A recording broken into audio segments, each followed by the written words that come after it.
He's about 455 yards away. He's going to hit about a 2 iron, I think. This is the School of Motion podcast. Come for the Mograph, stay for the puns.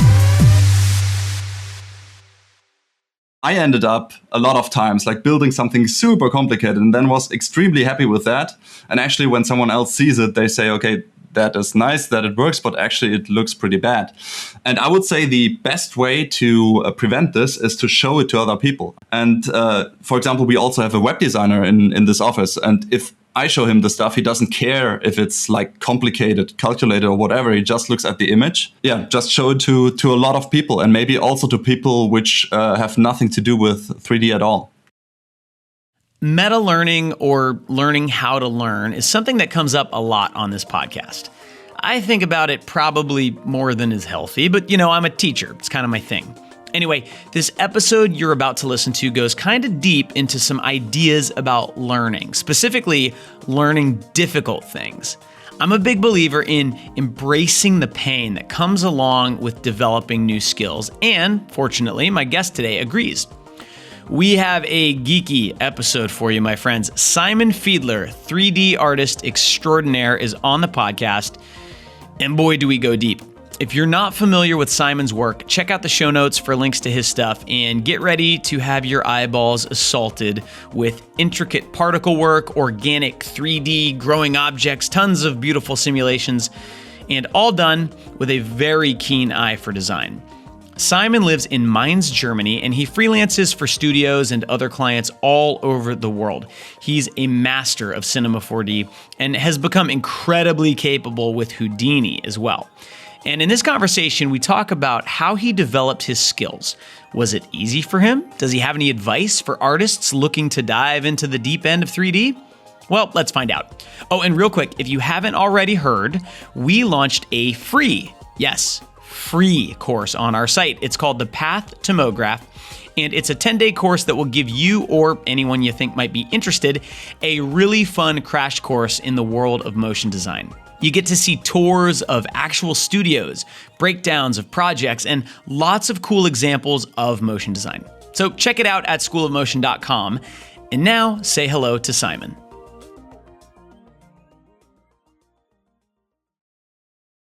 Simon Fiedler, I hope I'm pronouncing it right. Thank you so much for coming on the podcast, man. I'm a big fan. Thanks for having me. No, my pleasure, man. So why don't we start with this? I think something that every motion designer can relate to is the challenge of explaining to your friends and family what the hell you do. And I think especially for someone like you who does a very kind of specialized version of 3D animation, and you're sort of a specialist, I guess, doing really high-end stuff. Like if your grandma asked you, Simon, what do you do for work? What would you tell her? Yeah, that's actually a pretty hard question. My mom asks me that from time to time, and then I'll try to explain. I think at the moment she knows quite good what I'm doing because I usually show the stuff that I do. But if my grandma would ask, I probably would say I do stuff with the computer that you can't film for commercials and film or something like that. That's great. Okay, so because my grandma would say something like, "Oh, he works in television," So, that's great. She actually understood. You did a better job explaining than I have. So, how did you end up, in this field doing what you're doing? I would say I was always a very visual guy. So I wasn't good at school or something like that, but I was always fascinated in seeing cool stuff, and I started pretty early to also not only consume stuff but also create. So As a kid, I was drawing, of course, and then later I got my hands on some programs like Photoshop, and then you start to play around with that. Then I built websites for me or friends or whatever, but without a real background in that. And my father, actually, he's also a teacher. He already retired, but he was a teacher, and he could always draw pretty good. So I always saw what he's doing, and I wanted to do something similar. And then actually, years later, when I was still in school, my sister started to study design. And this is when I got more and more influenced by her and interested. And yeah, this is how everything started. Cool. So you mentioned that you weren't good at school, and I kind of want to jump ahead a little bit here because the kind of work you do, and for anyone listening who's not familiar with Simon's work, we're going to link to it in the show notes, and you have to check it out. But it's basically very technically complex 3D for the most part, and especially the stuff you're doing with Houdini and simulations and building these crazy tools to let you dangle strings from 3D objects. To me, I would guess that you have to be pretty good at math and maybe even understanding some physics and things. These are the things you would learn in school, but you said you weren't good at school. So I'm just curious. So I'm just curious, how did you end up learning anything if you weren't good at school, Yeah.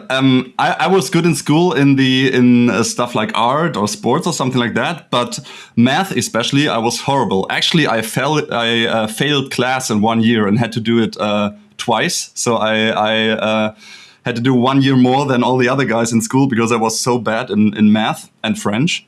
But then later on, when I started to work in 3D and suddenly everything made sense because I could see what happens there. And I think one a very big helper there was Manuel Casasola Merkle, from the one guy from iXponsor, or also the one guy from Antagma. So when I started working at iXponsor, we talked a lot, and he has a pretty good way and a very visual way of explaining stuff. He actually also did a workshop at my university while I was studying. And suddenly everything made sense. And also you mentioned physics, that you need a basic understanding. That's only partially true because the hard stuff is done by the computer, right? I mean, you just have to make a fire simulation or smoke. You just have to understand, okay, if it's hot, it goes upwards. And the rest is basically done by the computer, by your machine. So also mathematics, I'm right now, I'm super fascinated by mathematics, but I still wouldn't consider myself to be good at it. So basically all the stuff I do with just a few functions and very, very basic stuff, but it adds up, and then you can build more and more complex things. That's really interesting. It's because you're making me think about something that I think about this all the time, because I'm a teacher and I literally all day think about how to make teaching more effective. And it seems like putting math in the proper context is what helped you, being able to see, if you're sitting in a desk looking at a book explaining a math formula, that's one thing. But if there's a 3D package where you can put in an equation and immediately see the result of that equation, it connected for you. And I guess that was the way that you started to learn. Yeah. All right. So let's now we're going to take a step backwards. So when I was researching you, and by the way, out of all the guests that we've had on the podcast, you may have the smallest social media presence. I couldn't find a lot of information about you. But I did find a reel of yours from 2008, 10 years ago on Vimeo. Yeah. And first of all, I applaud you for leaving it up there, because a lot of people, they kind of prune their old work so no one knows that they ever, were a beginner at one point. And the reel is good, but compared to what you're doing now, I mean, it's almost like two different people, looking at your reel now, looking at your reel 10 years ago. And that's what you'd expect. You would expect to get a lot better over a decade. But I'm curious, did you have a process or a strategy that you used to improve over the last 10 years? I'm not a really good organized guy, so I definitely have not a strategy. I think the reel you're talking about is actually from 2008, 2010. If it's the one where in the beginning the letters fall out of the sky. Yeah, that's 2010 actually. And that was my reel while I was still studying. So in 2009, we had to do an internship somewhere for 6 months in some studio or company, wherever you want to go. And I went to Frankfurt to Pixamondo, the visual effects studio Pixamondo, and have been there for 6 months. And a lot of the stuff which is in the reel, I also learned during this internship. And this basically started everything. So after my internship, I made this reel, and then I slowly started to freelance a little bit here and there. So I was still studying, so I didn't have enough time to make it full time. But during the semester break or whenever I had time, I tried to find jobs somewhere in the studios here in this area. And yeah, so it just evolved over the time, I would say. So what were you studying? Like, what was your schooling like? I studied at the University of Applied Sciences here in Mainz, and the thing I was studying was called media design. So actually, it gives you a pretty good foundation in design, because the first, I think, 2 semesters, we had class with the graphic design people together. So we had like classic graphic design, color theory, composition theory, photography, like analog photography, taking pictures and really go in the dark room and develop the films by yourself. So you get the foundation, and also typography, for example, you get this there. And then later on, you can specialize in a certain area. So some people go for live action films, some do documentary, other build interactive stuff. And so my field was, after some turns, it was 3D animation. So before that, I tried a lot of other stuff. So for example, when I started studying, there was this thing back in the days that was called Flash, and everyone loved Flash websites, where you go on the website, you see like a loading bar and everything animates in, and I thought this is super cool and this is totally the future. So when I started studying, I still thought, okay, I will create Flash websites. And during my studies, I tried documentary, I tried an interactive project, I tried a short film, like live action short film, which ended up to be horrible. So I'm definitely not the guy for live action.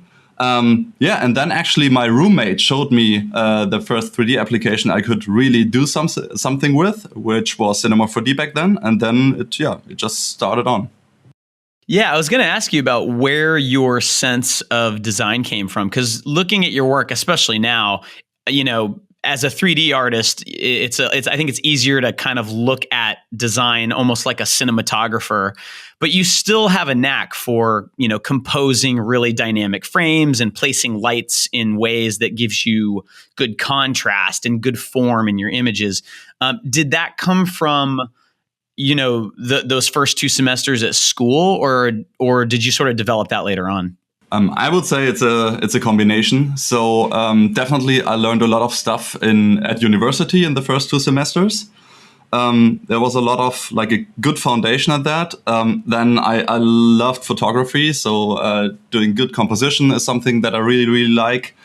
And what definitely also helps is I show my stuff to a lot of people. So for example, here in my office, I have this shared office with 8 other freelancers from different areas. There are a few 3D guys here, but there are also designers in here who have nothing to do with 3D at all, and they simply just look on the picture, and they give pretty good feedback. Or I could also show it to my dad, for example, or to my sister, or for example, my wife is also a graphic designer. So if I show it to her, her critique is always very, very hard.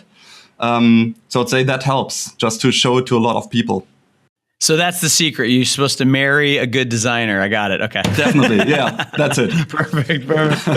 Awesome. Okay, cool. Well, I want to get into like, so you went to school, you got an internship, and it sounds like that internship, within 6 months, you learned a lot, and you had a reel at the end of that. Yeah. So before we go on, like, further into your career, one of the things I'm always curious about is, you've been doing this now, for, I guess, 8 or 9 years then professionally. Yeah. And are there things that now, having the experience and the clients and the projects you've worked on, are there things that you wish you'd known earlier that might have saved you some embarrassing moments or some pain or anything like that? Oh, that's a good question. I'm actually not sure. I think that making mistakes is super important, just to develop yourself, and maybe failing at a project terribly is super important to develop your skills in another field, maybe, or just to understand what you don't like doing. So I'm not sure if I could give myself back then a good tip. Maybe get a new haircut or something like that, but nothing maybe which helps with the career. Did you have a bad haircut back then? Oh, from time to time, definitely, yes. That's awesome. I've had the same haircut for the past probably 12, 13 years, so I never have that problem. That's really interesting. I actually just read this interesting book. It's called The Talent Code, and we can link to it in the show notes. And the whole idea of it, it's kind of a book sort of based in science about how people learn and how people improve. And the crux of it is that failure is the way you learn. Yeah. And so one of the things I've always told my students is that you need to embrace that pain of trying and failing, because that's the only way you get better. You don't get better by getting it right the first time. If that happens, you didn't try hard enough, Yeah. I have this one example where actually, which shows that this is totally true. So when I did my graduation film, which was called Droplets back in, when was that? 2011, I think. That was my graduation film, Droplets. And I thought, okay, I will make a movie about ideas. So I wrote down a concept. I had this idea with a fisherman somewhere on the ocean, and he's looking for good ideas and tries to catch them. And I was super happy with that, and I brought it to my professor, and we had to pitch our ideas there. So I told him what I want to do, and he said, yes, okay. And then suddenly he started to shake his head and said, okay, Simon, this is nice, but ideas don't work like that. Start again. I was like, oh, damn it. So I went back home, and I remember exactly, I was like 1 week at home and sat down every morning and was like, oh, God damn it, time is running. I need a new idea for my final project here. So nothing happened. So I wrote an email to my professor. I still have the email. I saved it somewhere because it's a pretty good reminder. And said, here, professor, I don't have any new ideas. I have no idea what to do. Please help me. I'm super desperate. What should I do? And then actually I got the answer from him. He was also no 3D guy at all. And this was maybe a pretty good thing for me. So he answered, okay, Simon, this is actually the best thing that could happen to you. Try to find pictures for the feelings that you have right now. And then, okay, I started to come to my office every day then. And for the next, I think, 3 or 4 weeks, I just sat down and felt bad. And every time when I could connect some kind of image with the feeling that I currently had, I scribbled it down quickly. And after 3 or 4 weeks, I had like, let's say 40 pictures maybe, and suddenly I could put them in an order. And that is actually my film. So that was a super crazy experience. So that showed me that failing a lot of times can actually form something new, but you need this process of failing. And that's actually what my film Droplets is all about. That's amazing. I have small kids, and I'm trying now to instill this in them. Like, don't look at failure as a bad thing. Look at it as a gift. Yeah. And that story you just told is like an amazing example of that. It literally, failure became, the muse for you, to help you. That's amazing, man. So let's talk about, let's get into the rabbit hole of 3D software. And I was going to ask you, what was the first 3D app you learned? But you mentioned that it was Cinema 4D. So did you have any experience with 3D software before that? Yes. So as I said, I changed my direction during my studies from time to time. So I tried a lot of stuff.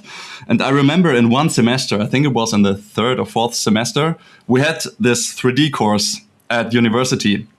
And there was a guy teaching us in 3ds Max how to model stuff and how to build stuff. And I thought, this is amazing. This is super cool. I will become a 3D artist now. And then there was semester holidays, and I sat down and thought, okay, maybe like a practice project would be cool. So I want to model a snowmobile. This was the thing I want. I don't know why. Actually, I don't think that snowmobiles are super cool, but for some reason I wanted to model one.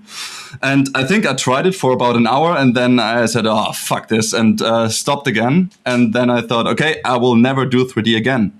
And this, hold on for a few months maybe. We did some live action shoots then at university, and I thought, oh, maybe this is also not the right thing. Maybe back to Flash websites, I don't know. And then I got a new roommate who also happened to study with me. And he introduced me to Cinema 4D. And for some reason, everything worked there that I wanted to do. And it was easy to understand. And it had a nice interface and stuff like that. So yeah, Cinema 4D was definitely the first one. I had like very little experience with 3ds Max before. But that was maybe a few hours. So not really much. Gotcha. And so how did you go about learning Cinema 4D? Because on your Vimeo page, I actually saw a little experiment that you did, and from years ago, and it was shiny balls, in a cloner with dynamics, and I was like, oh, it kind of, and I think Nick from Grayscale actually commented on it, like, hey, nice job. So I'm assuming like Grayscale Gorilla tutorials and things like that. But was there any other any other resources that you use to learn it? I mean, back then when I saw, okay, this is a program that I really, really like and I want to learn it, I watched all the tutorials I could find. I remember that during studying or in the semester holidays that sometimes people go out at night, and I wanted to stay at home just to watch more tutorials. So I was a pretty big nerd back then.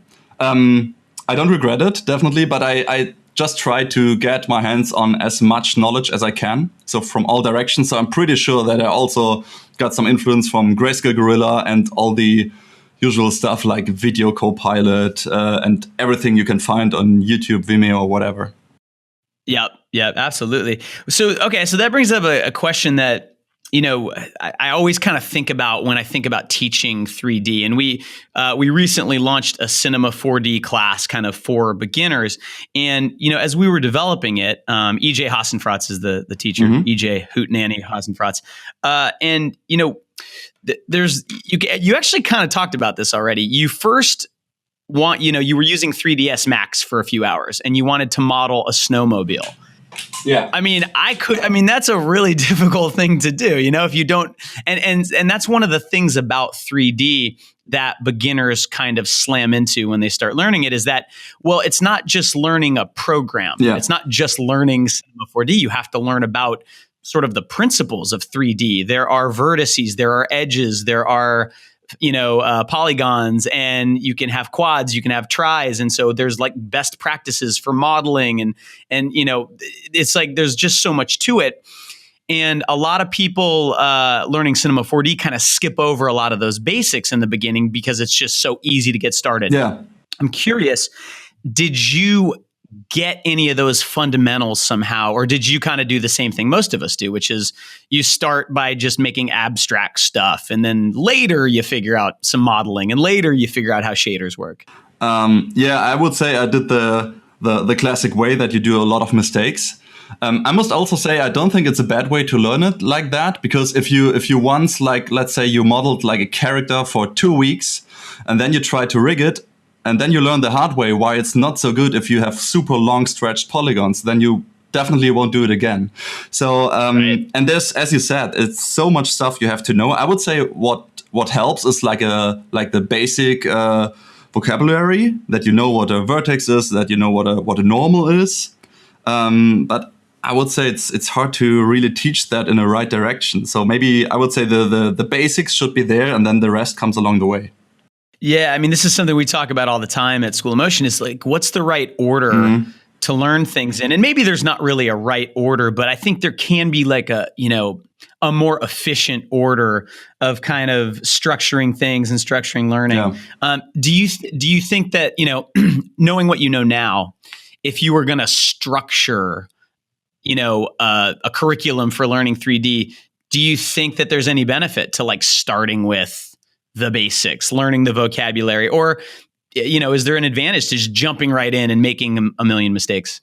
Yeah, hard to tell. The thing is, most people that get excited over 3D and want to learn it, which is often the case when you're a student, for example, you see something, let's say you see the making of some blockbuster movie, then you think, oh, this is super cool, I want to learn that too. And then usually your expectations are super high. So when you take a look at university and see what 3D students want to create in their first semester, the goals are usually way too high. So they want to create a super 12-minute long character animation that walks through a river or something like that. And I think it's so vast what you can do that it's pretty hard to pick out the basics. So if I would be teaching at a university, I would definitely say, okay, in the first semester, we just make a still, for example.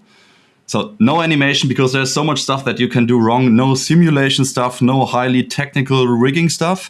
Just create one image, because this is where it starts. So you have to build something, you maybe have to put some colors on it, and then you have to put a light in it and a camera, and that's it. And I would say this would be a good first task for one semester, maybe. Yeah.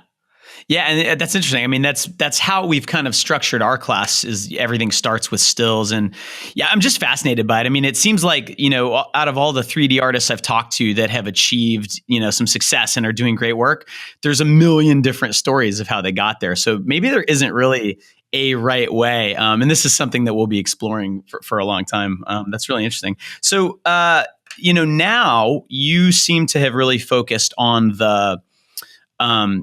there's like a look to your work. It seems like what you're interested in is really, technical, interesting, sort of abstract, high end looking 3D, as opposed to, say, what EJ does, which is like more sort of toon shaded, a little like, more cartoony, like friendly. There's just like a lot of different styles to it.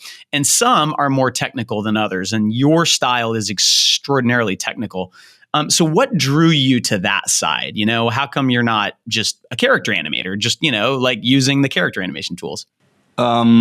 Yeah, I was always interested more into in the dark side of things. Maybe also build some stuff that dark side. that looks disgusting or like growing alien-like glimmer, whatever. That was always more appealing to me. I have 2 character animators here in my office, and they totally love super cartoony, bendy arms, jump around, bounce things. I also like watching it, but I don't like creating it. And I'm actually also a pretty horrible character animator, so this is definitely something that I can't do. But I don't know exactly. For some reason, the dark things seemed cooler to me. So I'm a big fan of science fiction movies. I like the Alien films a lot. So stuff which is green and blue and dark and has a rim light is definitely something that I like. Excellent. All right. So you over the years, you learned Cinema 4D and you got very technical with it. And then at some point you decided to make the leap, as a lot of artists are now doing, and try to learn Houdini. So can you talk about why you made that decision and like what was the catalyst for you to say, all right, it's time, I have to learn it now? As you said, I always liked working very technical in Cinema 4D also. So basically all of my scenes had an espresso tech somewhere and I tried to build stuff in there. And it got more and more and more technical. I learned thinking particles back then, built some setups with that. And then actually in, I think 2015, I was working at Exponsa and we did this film called Seed. And for that film, we built all of the stuff in Cinema 4D mainly. I think it was also like a project to promote Cinema 4D. So we, of course, built most of it in Cinema 4D.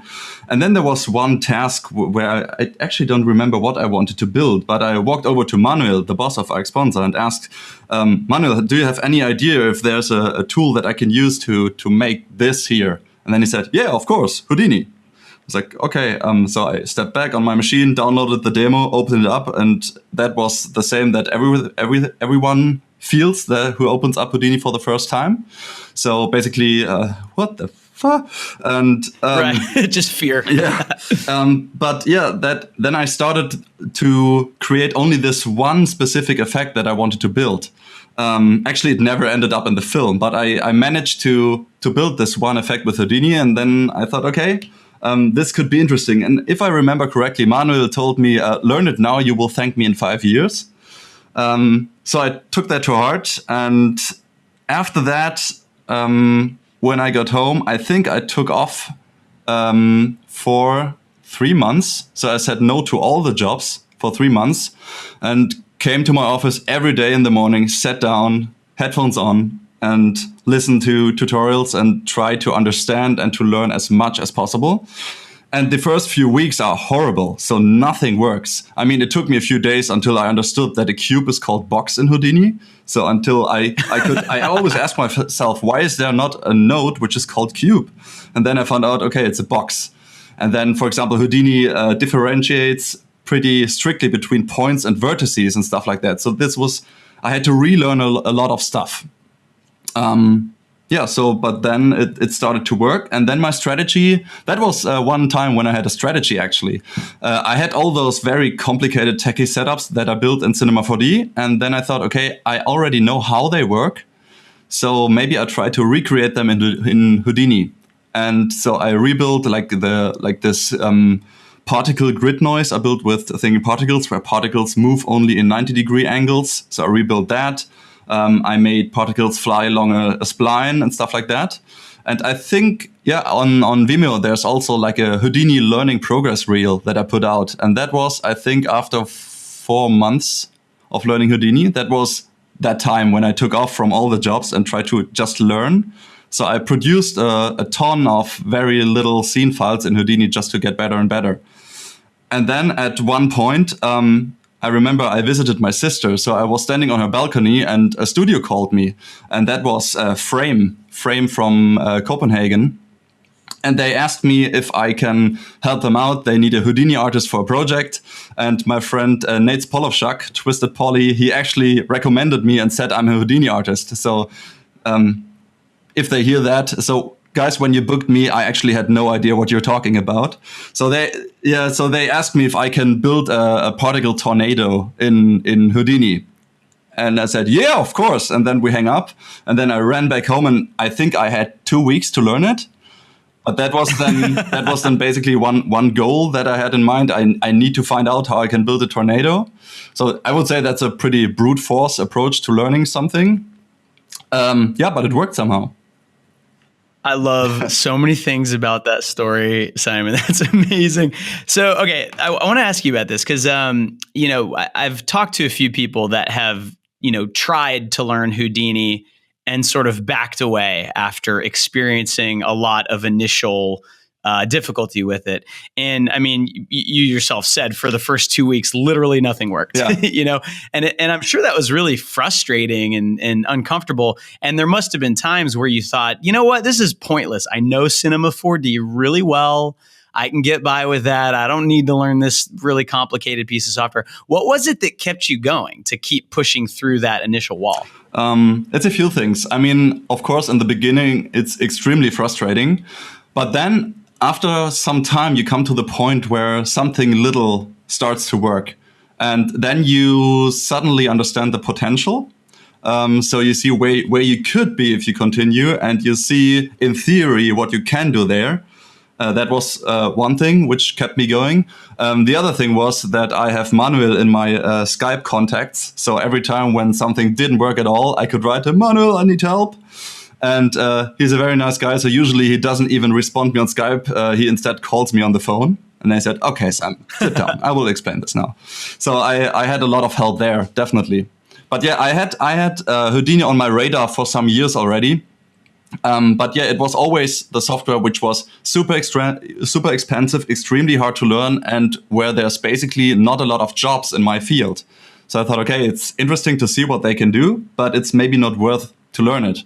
And then I would say it's because Houdini Indie came out, the Indie license, which is extremely cheap. I think it's something around $200 a year. Then you get a fully functional Houdini version, which you can use on jobs and create the stuff, basically what the guys in Hollywood are creating. So you just have to learn it. And that kind of kept me motivated and going. And as you mentioned, I did a lot of very technical stuff in Cinema 4D, and there have been times, I still think Cinema 4D is a super cool program. It was just for the stuff that I wanted to create, it was not the right fit anymore. So I wanted to create 80 million particles. I just wanted to try that.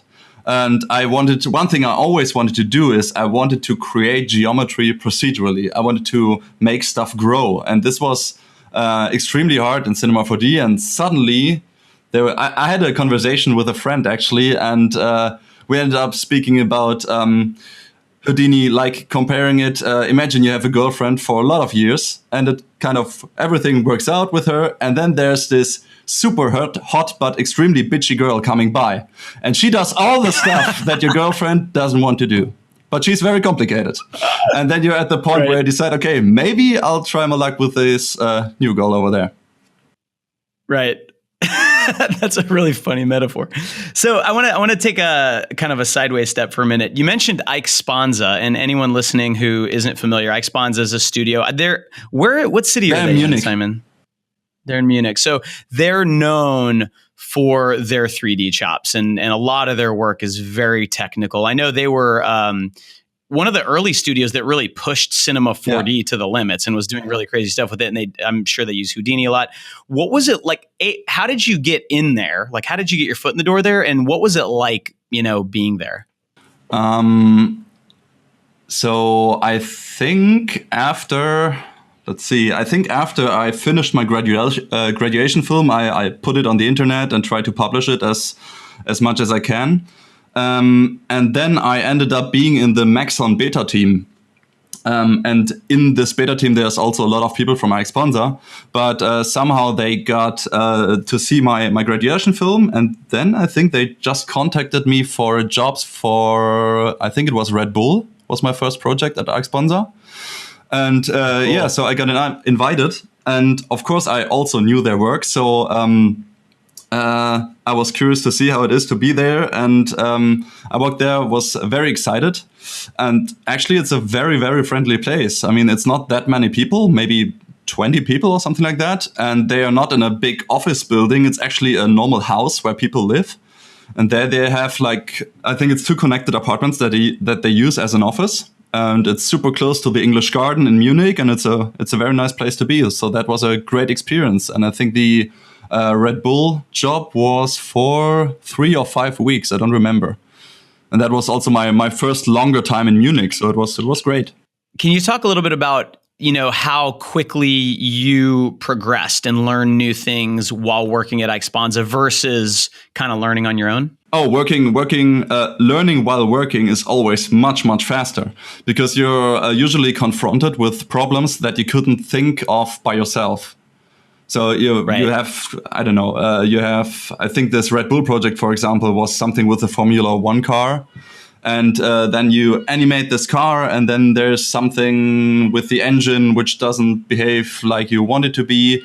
And then you have to fix that somehow. But if you would sit down at home and say, okay, now I build a Formula One car and make it drive and something's not working, then you maybe just change the camera angle or you animate it in another way or whatever. And sometimes that doesn't work on a job. So I would say learning on the job, you're usually much, much faster and you have to solve the problem. Right. Especially if you're, it's probably helpful to be surrounded by the caliber of artists that I'm assuming, work at Exponza. Yeah. Yep. So you mentioned your Houdini progress reel on Vimeo, and we'll link to that in the show notes too. And in the description there, you describe Houdini as a playground. I'm just curious what you mean by that, because I've heard terms like that before, but I've never used Houdini. What does that mean, that it's a playground? Yeah, I mean, other people say Houdini is a torture chamber, but it can be both. You have to understand some core concepts of Houdini, which is what takes so long to understand that. But then basically all tools are open. So if anything doesn't work the way you want it, you can dive inside and change it. And a lot of tools, for example, you have to build by yourself. They are not included. So let's say a good comparison is always the spline wrap that we know from Cinema 4D. So you draw a spline, you have some object, and then you can basically slide this object along the spline and deform nicely. So it's absolutely no problem to build that in Houdini. No problem at all. But is there a node which is called spline wrap? No, it's not. So you have to sit down and then you have to understand, okay, what does the spline wrap actually do? What is calculated internally? And this is, and if you then want to have a spline wrap that has some additional functions, then it starts to be a playground, because then you can connect more tools in it and give it more functionality. So it's basically limitless.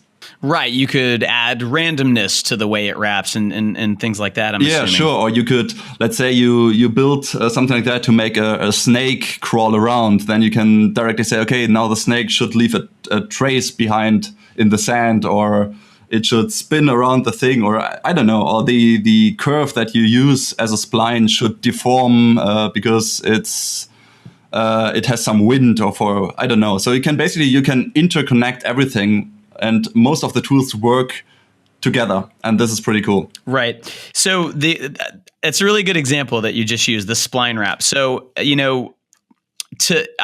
know how to use the spline wrap in Cinema 4D, but if you asked me how it's actually calculating, the deformation on that geometry, I couldn't even begin to tell you that. And it seems like, the Houdini artists that seem to, get noticed and do really cool work. And what I love about you, Simon, is you have these really great tutorials on your Vimeo page too, where you actually show how you build these things. And there's a lot of code and there's vector math. And so that's where I'm always curious. Like, earlier you said you weren't good at school and stuff like that. Like, do you have to like be a mathematician, to understand this stuff? Do you have to really love math to use Houdini? No, not at all. I mean, it makes sense because you can do so much more stuff with it. If you ask me, knowing a little bit about vector math is useful in every 3D application.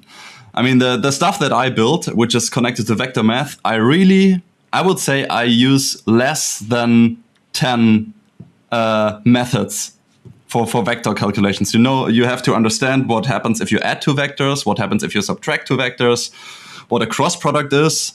So that's always my, I just use the German word for always.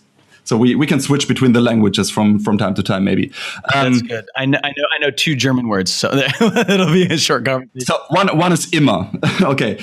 So that's always my best example. So if you know what a cross product is and how that works, you can basically build a tornado. So that was the thing I had to learn back then for this job. So they asked me, okay, can you build a tornado? Then I ran home and I started researching. And then, okay, they talked about the cross product and I started to understand that. And it's really, really simple. I'm not a super intelligent guy, but this is something I can understand. And it's not a lot. And you don't have to understand it. I mean, there's those shelf tools in Houdini, which you can click and then basically it's like a preset that creates it. And I think there's even a tool to make particles spin around something. But it's much cooler if you understand what's happening internally, and then you can art direct it more and create your own effect and not the built-in effect. Right. I mean, it sounds really fun, and maybe in my next life I'll have time to to dive in and learn it all. I want to ask you a question. This actually came from one of our contributors, Ben Carmelli.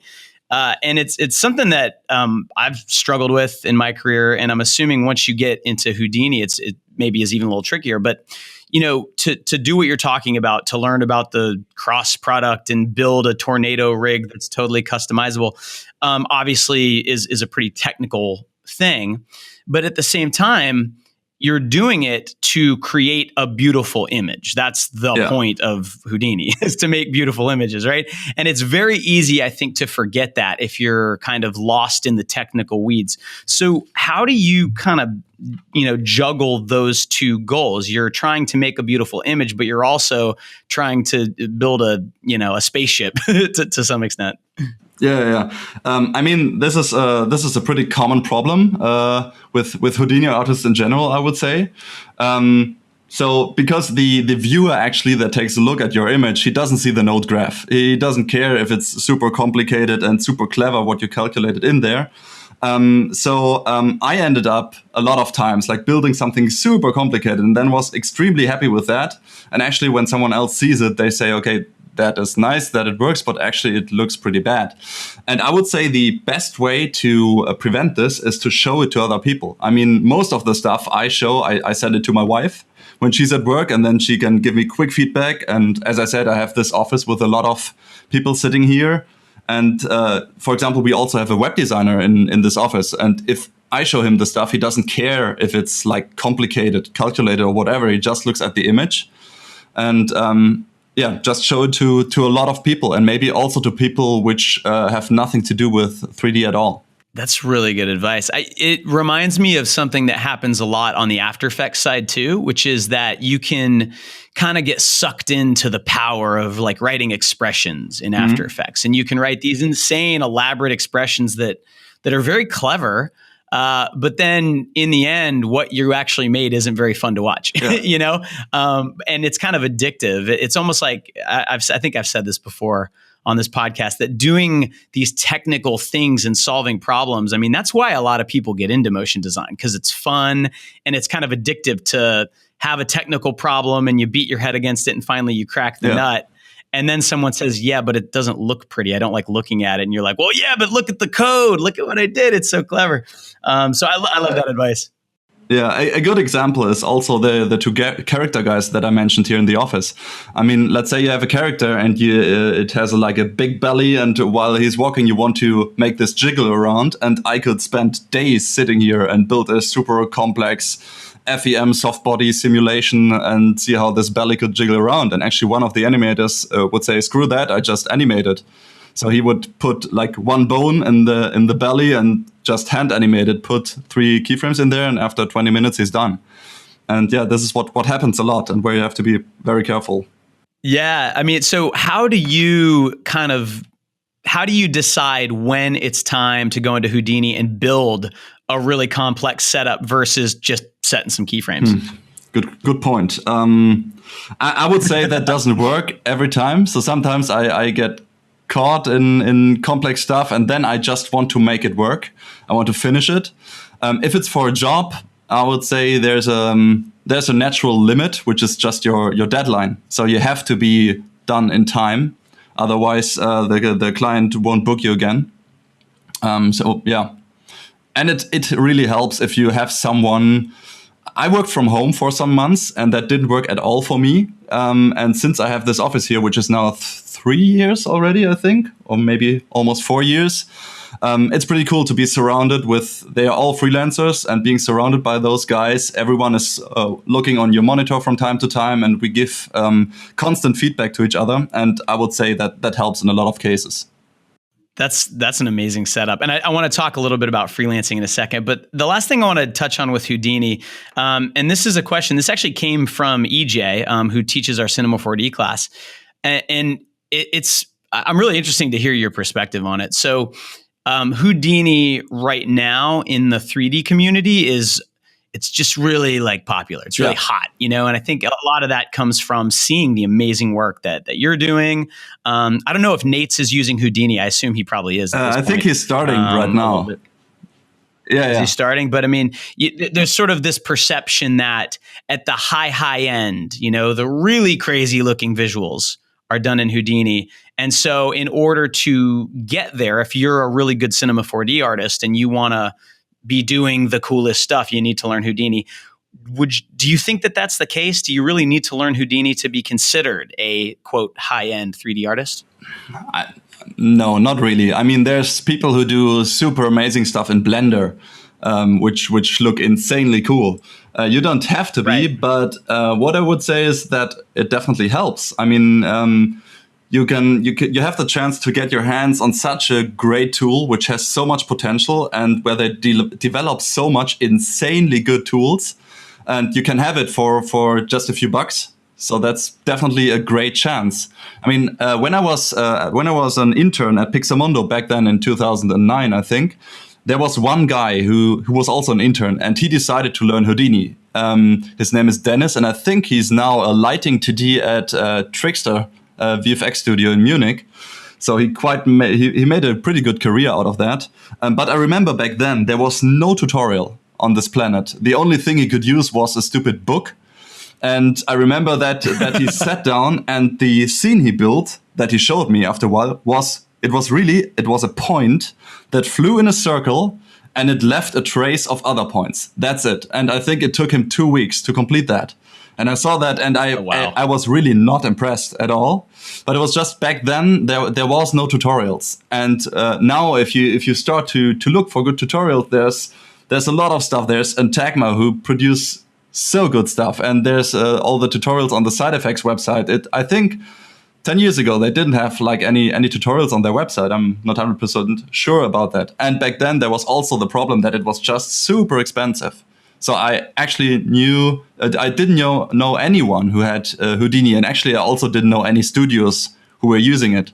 And now, since a few years, it gets more and more popular, and I would say it's at the moment, if you're interested in high-end 3D and if you like technical stuff or make stuff grow, particles, dynamics, but also animation, it's a great choice, definitely.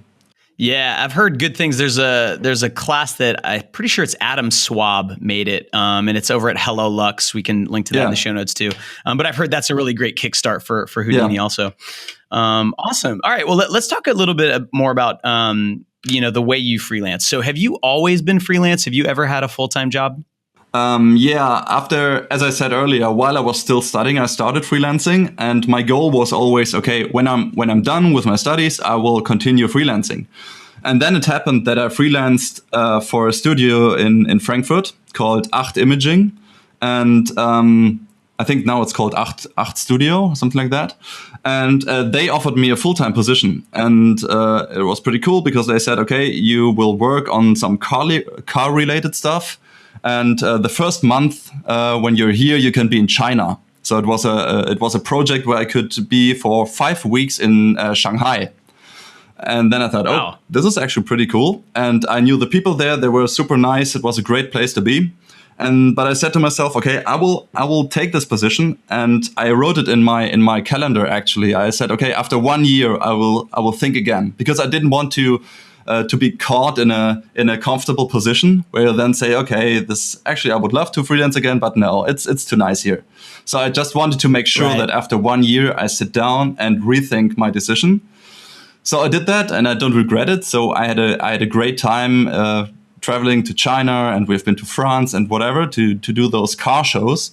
Then the year was over, and I sat down and I realized, okay, actually, this is not what I want to do.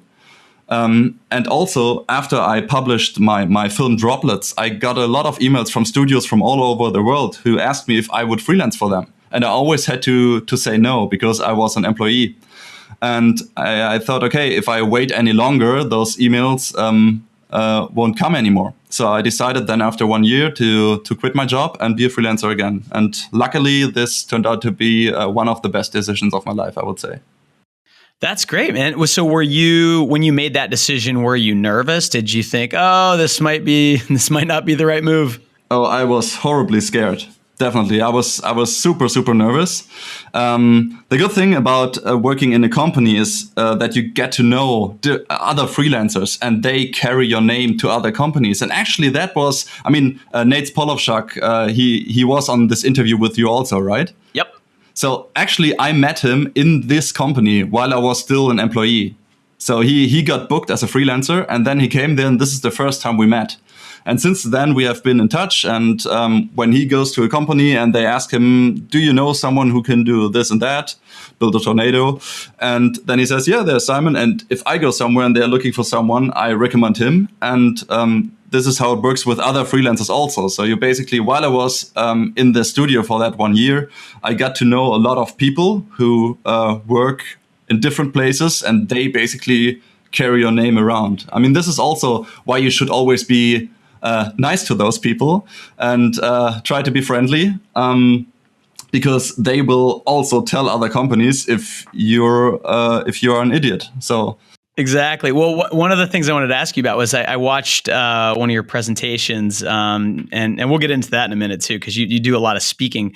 But you told the audience that you prefer to, and I think this is a direct quote, make friends, not clients. Yeah. And I thought that was so cool. So I'm wondering if you could just talk about that. What do you mean by that? That was when I realized that at the end of a very long project. So here in my office, I was with a few colleagues, and we did this project for Nike. The Mercurial X. So it was like a street soccer shoe and a car race through the city at night, doing burnouts, and you see the shoe and stuff like that. And that was for a studio in London called Village Green. And the studio actually doesn't do 3D animation that much. So they try to find someone who can take the whole project. They do the art direction, but they were looking for a team to produce this project. So we did that here. So me, Bastian Schiffer, and Martin Pajak, another friend. So we were 3 guys sitting here, and we were in pretty close contact to the 2 guys at Village Green. And over the days, the conversations with them were super friendly. It was extremely nice. And after the project, they actually visited us here in Mainz just to hang out for a day. So we did a bicycle tour around the city. We showed them everything. We had a great night in a bar.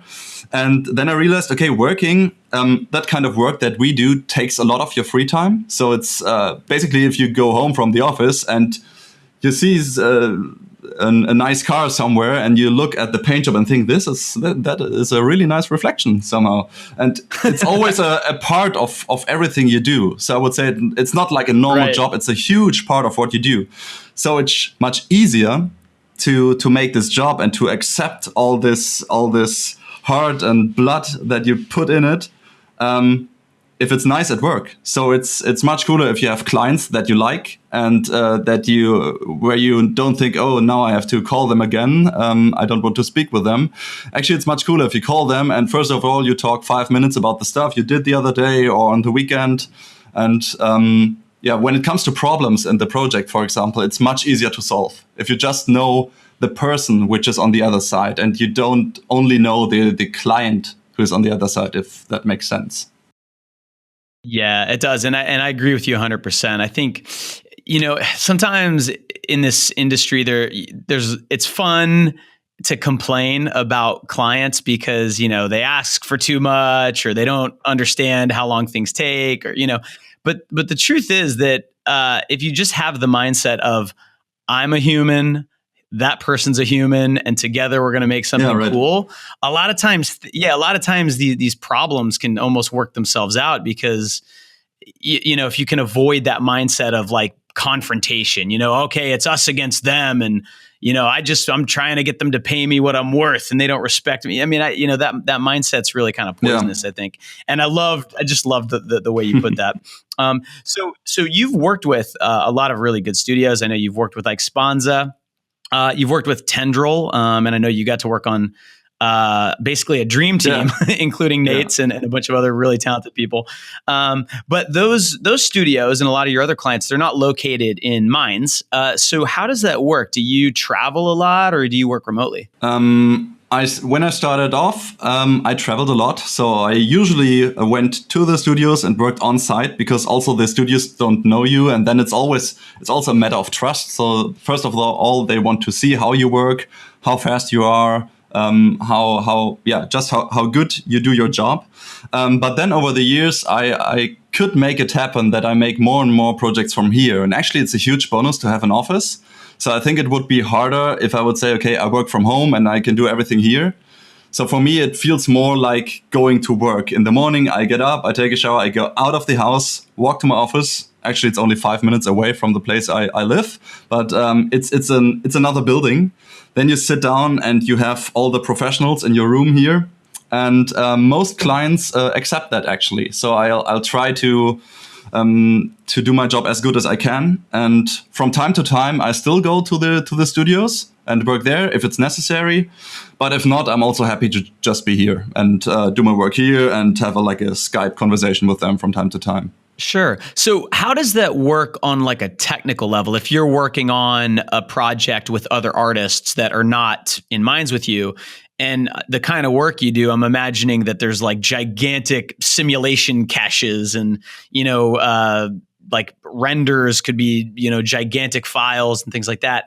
How do you coordinate all of that stuff between different locations? That depends on the project. I mean, sometimes it happens that you get a very specific part, like a chapter of a film, and then you just do that and you render it and you send them the final images.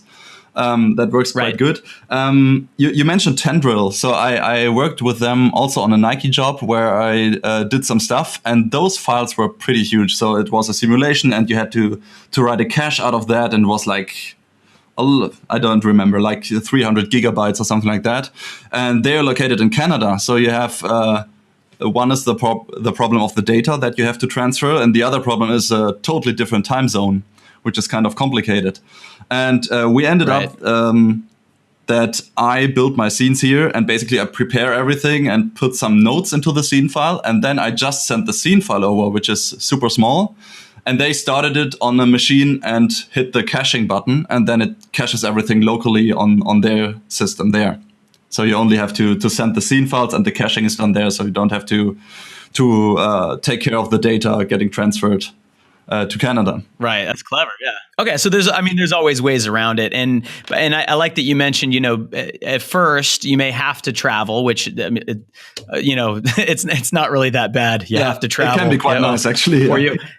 Yeah, exactly. Obviously everyone's situation is different, but once you've established that trust, even doing the kind of really technical high-end stuff you do, you can do it remotely. And I really, the setup that you have with other artists, in your office that have nothing to do with the industry you're in or very kind of tangential to it. That seems like a really good setup. How did you arrive at that? Did you sort of come up with the idea, I want to work alongside a web designer and a character animator, or did that just happen? I mean, back in 2011, while I was working on my graduation film, I had 3 other friends who were also working on their graduation film. And we decided, okay, we don't want to sit at home alone and work on that. We want to have an office. So we could find a little room somewhere here in the city, rented it, and then this was our office. It was 4 people in maybe 16 square meters, something like that. So it was pretty small. And we worked there, and after we finished our studies, I got this full-time position. So this office basically broke up. And when I got back to freelancing, I did a few jobs from home and I felt super lonely. So I totally missed to have an exchange with other people and just have a chat with a cup of coffee in the morning, something like that. So I started to search for people again. So I still had one of the guys who were in the old office. He was also still freelancing. He's one of the character animators. And then we started to find more people. And then there was another guy who wanted to join and another one. And then we were 3 or 4. And then we heard that there's another shared office in Mainz with people who may look for a new place. And so we thought maybe we can team up. And so we connected with them. And it was a very interesting mix of people. And I would say that's a unique thing about our office. So people do something in the creative industry, but totally different styles. I don't know if you, for example, know Ugly, the short film. This film with a very ugly looking Indian chief and a very ugly cat. No, I haven't seen it. So whatever, if you look for Ugly, the short film, there's a guy called Nikita Diakur. He's an animator and he's also here in the office. So this is a super different kind of work that I do, but it's extremely interesting and funny to have a guy like that in your office. Then we had a photographer here. We have a web designer here. We now have a girl who is a typeface designer here. The character animators, one does sculpting, another one is doing is more generalist, and this is a pretty unique and cool mix. And I totally love that. And actually, we now have a guy who is also a sound designer, and this is amazing because I was always looking for good sound designers and people you can explain what you're looking for, and they kind of nail it on the first try. And he's one of those guys. That's pretty cool. That's amazing. I mean, it sounds like, there's a really big trend in the United States right now with co-working spaces. And it's exactly what you have. And in the US, it's a gigantic business now that you can sort of become a member of, WeWork or something like that. So that's really awesome. I think it's a great option for solo freelancers out there. So one thing I wanted to ask you, the skills that you've developed, especially with Houdini, to me, they seem pretty specialized. There's probably 1 million people that know After Effects, but there's probably, a few thousand people that really know Houdini the way you do. And I was curious, is there enough of that type of high level work out there where you can basically be booked as much as you want on those types of projects? Or are there lots of kind of, boring projects where you're just doing basic stuff that aren't on your reel? So definitely not all of my jobs are high end and super cool and I want to show. Definitely there's times when I just have to do a job just to pay my rent. Yep. This is then something that doesn't end up on my portfolio. Definitely. But I would say in general, I'm not sure if I'm super specialized. Maybe I just put out work from this area because I like it that much. There's a lot of stuff in Houdini I haven't touched at all, definitely. So for example, right now I'm working on a project where I do a lot of hair and fur. So I never did that in the past, but I was, when this came up, I was super interested and I thought, okay, I'll give it a try. And at the moment it's super cool and a lot of fun to work on that. But I would say in general, if you start to work very technically in Houdini, you're the guy to be able to solve a lot of problems. And I would say this is pretty good at the moment. So there will always be problems in productions and some scenes that people don't know how to solve them. And I would say there's a lot of stuff to do right now. Yeah, and it seems like Houdini is also being used in a lot of sort of, newer areas that maybe it wasn't used for before. I mean, it's always been kind of a high-end visual effects tool. And I know that, for feature films, doing destruction and stuff like that's been done in Houdini for years. And now I think a lot because of the pricing model. When they changed that, now it's being used a lot more for motion design. It's also used in the gaming industry. I know that it can tie in with Unity and you can create game assets with it. Do you ever work in those industries, freelancing, doing like true visual effects or making setups, for, I don't know, like level artists or something in Unity? Yeah. Visual effects is a thing that totally fascinates me to watch it. I don't think it's an industry where I want to work, just because you have those gigantic projects and then in the end you worked on 1 second of explosion or something like that. Right. And working on one project for like 9 months or something like that. I have problems, I think, to focus that long on one task. So this is why I work mostly in advertising, because I just like to create nice 30 seconds or nice 60 seconds. So this is a great length that I like to work. Yeah, I can definitely, feel you there. So let's talk about some of the presenting you've done. And anyone listening, go to Simon's Vimeo page. We'll link to it. There's a lot of great, presentations that you've given at various conferences, IBC, things like that. So first, I want to find out, presenting for companies like Maxon and Side Effects who make Houdini. How has that helped your career? I mean, is it just something you do because it's fun, or like, does it actually, help you in a more kind of tangible way? It helps a lot, definitely. I mean, you get in touch with a lot of great people. Usually, you're not the only presenter, so there's a bunch of people around you who are just amazing, and it's one thing to listen to their talks while they do the presentation, but it's also a pretty cool thing when after the presentation you have dinner together, for example, and you get the chance to chat with those people. And the other thing, of course, is that a lot of people get to know what you're doing. So, for example, this Nike presentation I did for the Mercurial X, I got a lot of feedback about that. And several clients contacted me because they saw what I'm doing and they know, okay, maybe I can help them with their project.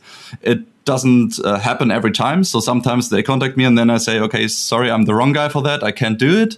But it definitely helps. You get a lot of feedback and you get in touch with a lot of very interesting people. Yeah, just kind of as an aside, I watched most of that presentation and there was some very cool tricks in there that I recommend everyone watch that if you're into 3D. The way that there's a shot in that piece where the tread of the tire has to morph from one tread to another, and the way you pulled it off was brilliant, really cool. So how did you get those opportunities to present for those companies? I think it started off with IBC in 2000, maybe 13, or 12, I think. That was when I joined the Maxon Beta team, and I also posted my graduation film droplets in the Maxon Beta forum. And then they just contacted me and asked me, do you want to go to Amsterdam and have a presentation about your film? I was like, oh, this is amazing. Just go there. And I worked on this film for 8 months, so I basically knew what I was talking about, so I could put together a nice presentation. And went there, I was extremely nervous, but it turned out to work. And then they booked me again for other presentations. And with Side Effects, it was a little bit different. So basically, that was out of an accident somehow. Maxon introduced the Houdini engine in Cinema 4D. Right. And for that, they needed some demo files. So I had the Houdini Indie version at home. And they asked me if I can build them a little asset that does something, and you can load it in Cinema 4D and use there. So I built the scene file and I sent it to Maxon, and I think it was Seagraph. I'm not 100% sure. And Thanasis Noseman had this file.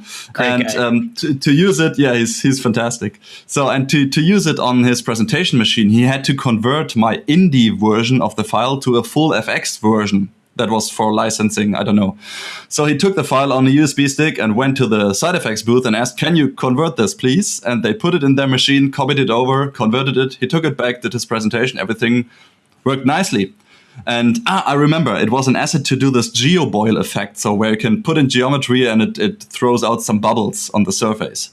So, and a few weeks later, I was in the internet and I found a thread in the Houdini forum where someone showed this presentation and asked, hey guys, do you know how to build this asset in Houdini?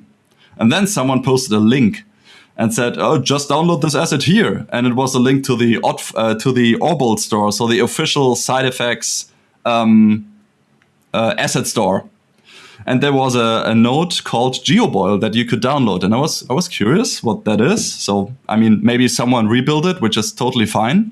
It's allowed. So I downloaded it and I opened the file. And then I thought, this arrangement of the nodes looks familiar. Right. And then it turned out that was actually my file. And what happened is that at Side Effects at the booth, there was a lot of people there and some chaos. And somehow the file slipped into a wrong folder. And they took the machine back to their office, and then they thought, okay, those are our presentation assets that we showed, whatever. So they uploaded it, and we found an arrangement then, and they said sorry. But after that, I got in touch with Side Effects, and actually we have a pretty awesome relationship now. So they're super nice guys, and they then gave me the opportunity to present my stuff at their events.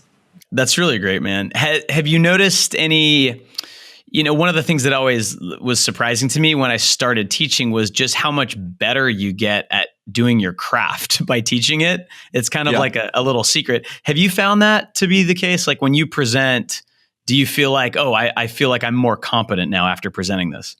Oh, definitely. I also think I'm the guy who watched my own presentations the most. So not because I love myself hearing myself speaking. It's just because I maybe overanalyze myself a little bit. So usually in the weeks after a talk gets published, I just work and put it on my headphones and just listen to how I explain stuff. Because of course English is not my first language, so I try to get better at that. And the way I explain stuff, sometimes I'm at a presentation, explain something, and afterwards I hear it again. And then I think, oh man, this is extremely complicated how you said that. So it could be much easier. So I try to be better the next time. So it definitely helps. That's great. It's funny. I actually do the same thing, and it can be very painful and uncomfortable. Like every podcast episode when it comes out, I listen to the whole thing, and it's a good way to improve if you can kind of develop a critical eye about yourself, which is very uncomfortable. Yeah, I'm curious to see what happens when I listen to this podcast here. Yeah. Hopefully not too embarrassing. You're going to love it, man. And I won't even tell anyone that you're in a very hot room and you took all your clothes off before we started talking. So I will publish a picture on Instagram that the guys see that this is a bloody lie. Perfect.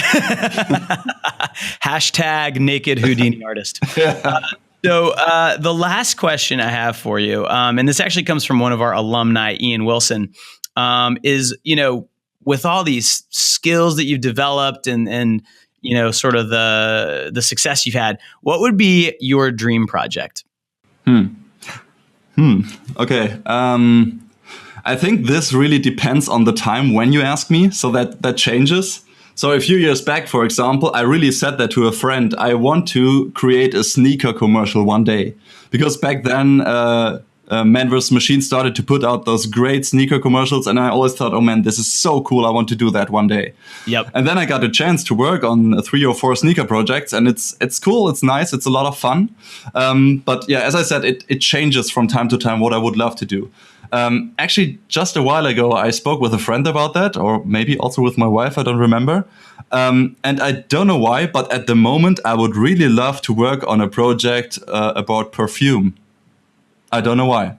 So it's just a cosmetic product and just, maybe perfume. Just to maybe because a lot of perfume spots most of them are super cheesy, and you see a lot of people with Photoshop bodies jumping from a cliff somewhere on a nice beach. But there's also a certain aesthetic to that that I think is super interesting at the moment. And you maybe have the chance to do something very, very arty.